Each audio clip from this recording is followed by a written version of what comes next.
Welcome back to the channel, everyone. If you're new here, my name is Ryan. I own and operate this 3D printing business from my home office in New Jersey. Got a pretty normal vlog for you guys today. Going to be packing up some orders, testing out some new products that I found online as well as made myself, as well as answering some questions that I got the last couple of videos. So sit back, relax, and I hope you guys enjoy.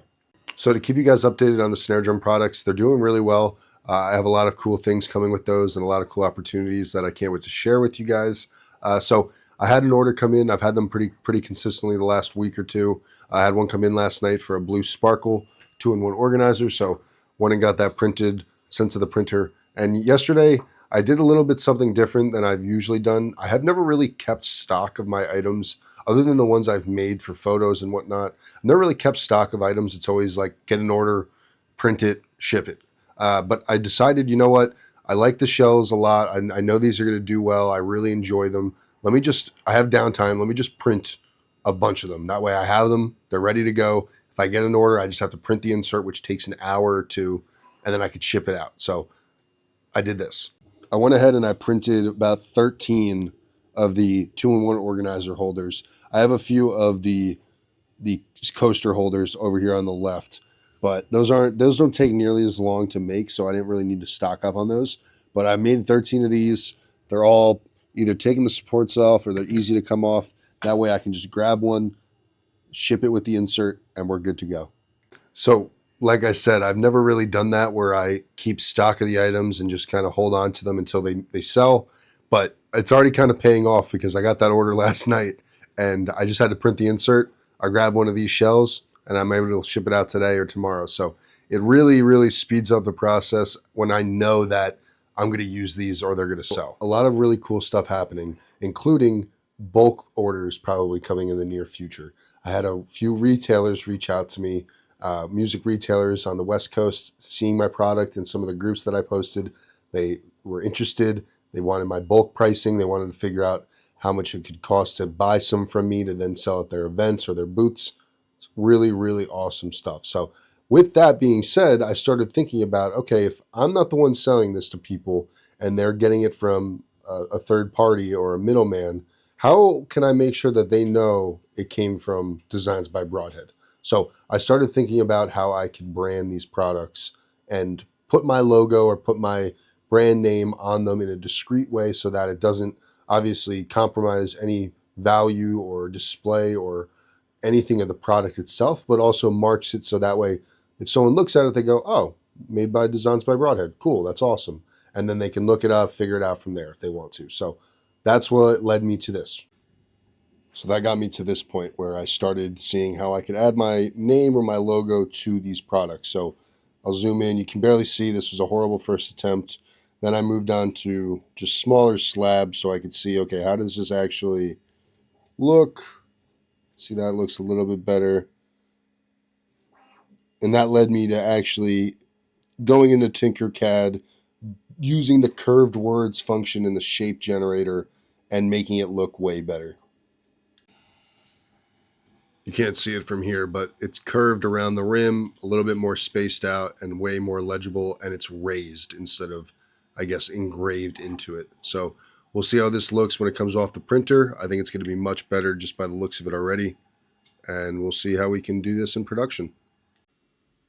Other than that stuff, I just found this free for commercial use model on MakerWorld that I thought was pretty cool. It's just a normal Bic lighter holder, but it's a shotgun shell. Looks pretty damn cool. It's pretty cheap to make, and it was free on MakerWorld, so printing one out now and just going to see how it does on the shop. I actually just found a cookie cutter set that somebody posted for free on MakerWorld as well for Easter that I really liked, so I figured it's probably a good time to get the Easter stuff on there as well. Pretty easy to do, so I'm going to get the printer cleaned up. I got it sliced, and we can get ready get this sprayed. Take our cloth. Again, if anybody has questions about this, it's just 70% isopropyl alcohol and a microfiber cloth tool I made off of MakerWorld. Tons of them are on there, so. All right, let's get it printed. All right, so this just finished up, and I found a lighter. Moment of truth. Ooh, look at that. Can it come off? Ooh, look at that. That's pretty cool. Honestly, it's not super snug. I might maybe scale it down a little bit, but it's pretty cool. I like that a lot. I think a lot of people would really like this. It was pretty cheap to make. Only took about what, an hour and 12 minutes and about 19 grams of filament. So cool little thing. Gonna put on the shop. All right, so I got photos taken of this stuff, including a video. And got all this stuff added to Etsy, and it's available to be sold.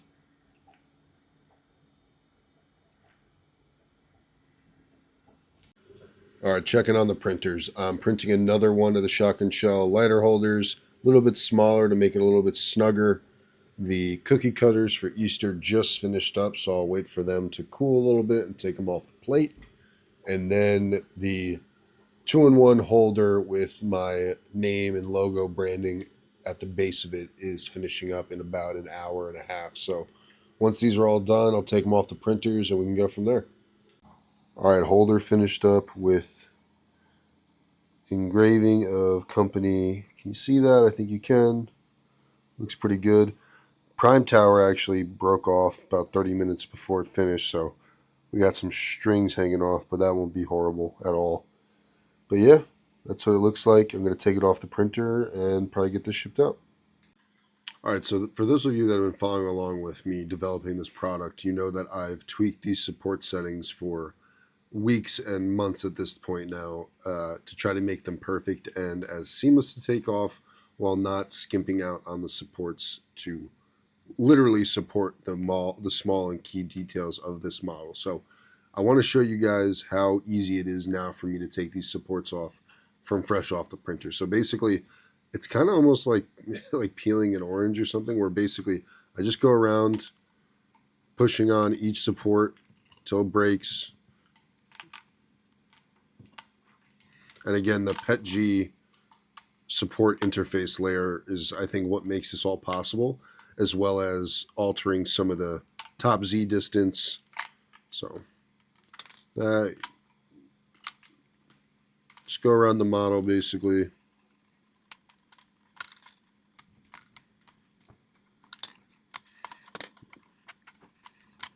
Okay, and then once they're all loose, kind of just pull, you know. So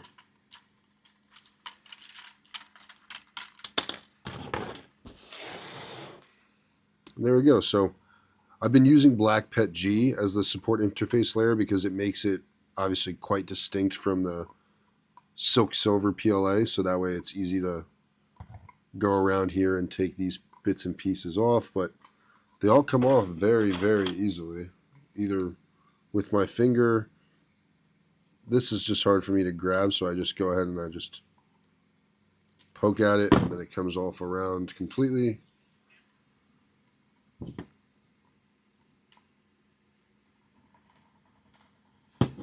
little bit in there, a little bit there.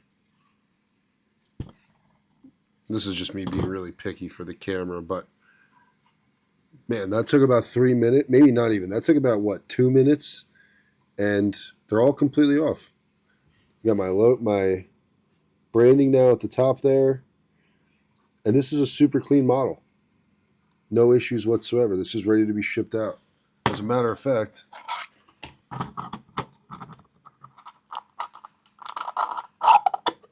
this will be shipped out tomorrow morning for a customer.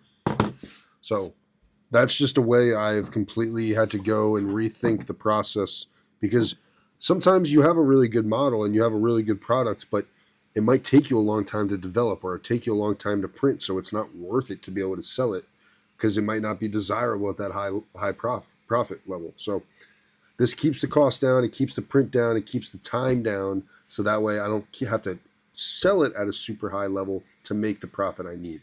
And it's still a high quality product, model, and something for the customer. So this is a win. I'm very happy with how this has come out, and onward and upward.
All right, so that order is ready to go out for tomorrow.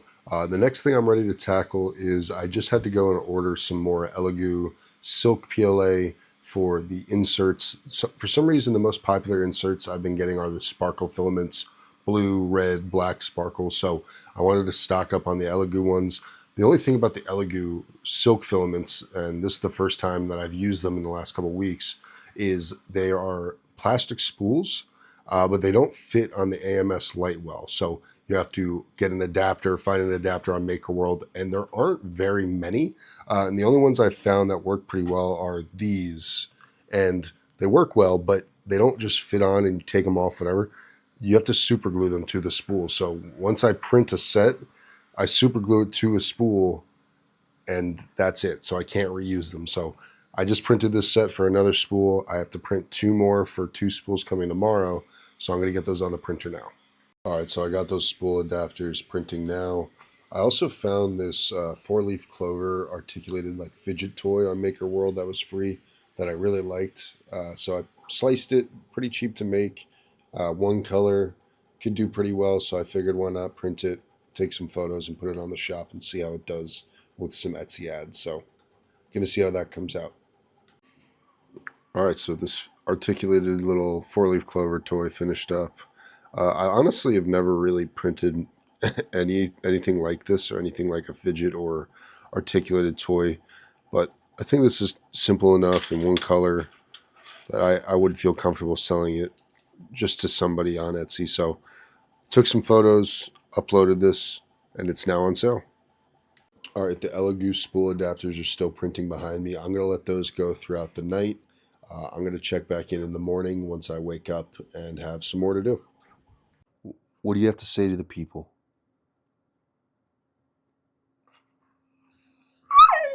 Yeah, he's saying subscribe. All right, so it is the next morning. Elegoo spool adapters finished up overnight, so I'm going to get those off the printer. I got a notification that 2 Amazon products sold, so that's pretty awesome. That's about 5 as of right now in the last 3 weeks that they've been on, so that's really cool. I also just kicked on ads on Amazon for the last week or so excited to see how those do. And that's the old version of my snare drum coasters. So I think in the next week or so, I'm going to send a bulk order of coasters and a bulk order of the 2-in-1 insert holders. So see how those do with the new and updated products and see if we get some more traction.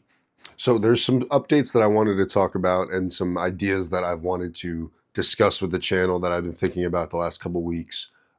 With the business growing and with more orders coming in and me developing more products and just having more things available to sell that I offer to customers, I'm going to need to grow. And I love my printers, but I think I'm going to need to buy more. So I've been toying with the idea of either buying 2 more A1s, an A1 and an X1C, an A1 and another printer that's not a Bamboo Lab printer.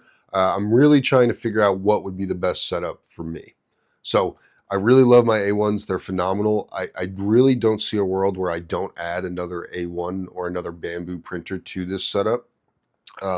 My idea would be, I think I would add 2 more A1s to this setup. So I'd have the 4 spread across these 2 racks.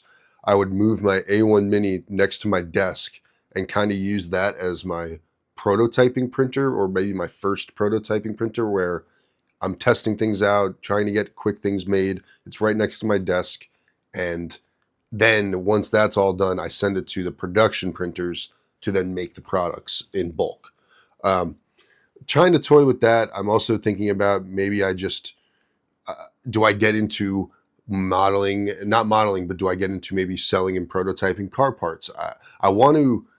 I don't want to close off any avenue that I could possibly go down and sell. I live in a very good area of New Jersey in terms of a lot of small mom and pop shops as well as large retailers. So I have a very wide array of people I could reach out to, businesses that I think could find this stuff useful. Like I went to my barber the other day. Guess what? My barber loses guard clips for his razors all the time. Guess what the guard clips are made out of? Plastic. So guard clips, NFC tags for their business, stuff like that, you know what, they have a guy that lives a few miles away that could do this stuff and they just need to make a phone call. So kind of just bringing back that like small business type of vibe and local vibe to this business where it's also kind of reaching grand scheme online. So I'm definitely growing. I'm definitely trying to think about what printers I add. I definitely think they need to be multicolor because of all the multicolor, and even if not multicolor, just multi-extruder, because I'm learning now that these snare drum products, the best way to print them is to use 3 grams of PETG while using the PLA silk to use as the interface layer. So that's the best way it comes out. I'm going to do that every time. If it takes an AMS or an extra extruder, I'm going to do that. So I got to figure out what's best for me. Anybody out there that wants to send me a printer or would like me to add a printer and try it for my workflow, I'm all ears. I'm open to trying anything. Bamboo just works really, really well for me and for my setup, and I've been able to tweak it. That's one thing, and growing is another level. And past 4 printers, I can't really fit anything in this room after that point, nor would I want to. This is my office. This is where I work with my full-time job, and I like keeping it very homey and a nice vibe. But at some point, having 6 production 3D printers in here is going to kind of taint that. So luckily, we moved into this house about 2 months ago, and we have a basement. It's not finished, but we have a basement. All right, so this is the basement. So it's not too cold down here. I think I'd be able to work down here and it wouldn't be an issue. My current setup for my VR golf, anyone who plays Golf Plus knows what I'm talking about. So basically this is our basement setup now. Just got a lot of storage, got a laundry room area over here, but not too cold, got a lot of space, and could do a lot with it. Could put some walls up, make it a little bit warmer, and have this full space. But do I do that is the question. I'm trying to figure out if this is something that I really want to dive and do, because I like having my printers near my computer, and I like being able to send the prints from there, watch them. I just feel like that would add a whole nother variable of not knowing. Again, that's just me, and I could set up the cameras, I use the cameras, but it's just, do I dive and do I really go all out down here? So I have the space. It's a good problem to have, and it's a good decision to have to make, but someone else make it for me. All right, back in the current work studio now. I've been messing around with my Etsy ads as well. I lowered down my daily budget about 2 weeks ago, and it didn't really give me the results that I was looking for. I raised them back up to be a little bit higher than they were ever at. I think I'm at $11 a day, and I'm being very, very cognizant of my return on ad spend. Those stats are very important. I was talking to some other 3D print YouTube guys in the Discord we have. It's very important to be cognizant of exactly what returns you're getting on those specific ads and those views and those clicks. So being a little bit more aware of that, really not toggling the ads for my products that don't really give me that return that I'm looking for, and really pushing the ones that do, and really upping the budget for those specific products. So I'm going to see how those do for the next week or so, and I'll come back to you guys and we can kind of compare and contrast those prior 2 weeks and the last 2 weeks. Not super Etsy specific or Etsy specific at all, but I'm going through the process of not really working with, but I'm kind of working and getting the advice of a Shopify professional to revamp my online store and really make sure that that is the landing page that I want for people looking for my business. I've been getting a lot of stats of people literally just typing in Designs by Broadhead on Google and they find my website. So I want to make sure that my website is a perfect representation of exactly what I want the customers to see. So working with somebody that knows their way around Shopify, I don't yet, to really make sure that maximizes my potential. And one final thing that I really updated on Etsy and on Shopify was I'm really advertising for my custom 3D print service now. I have Etsy listings for it. I have listings on my website.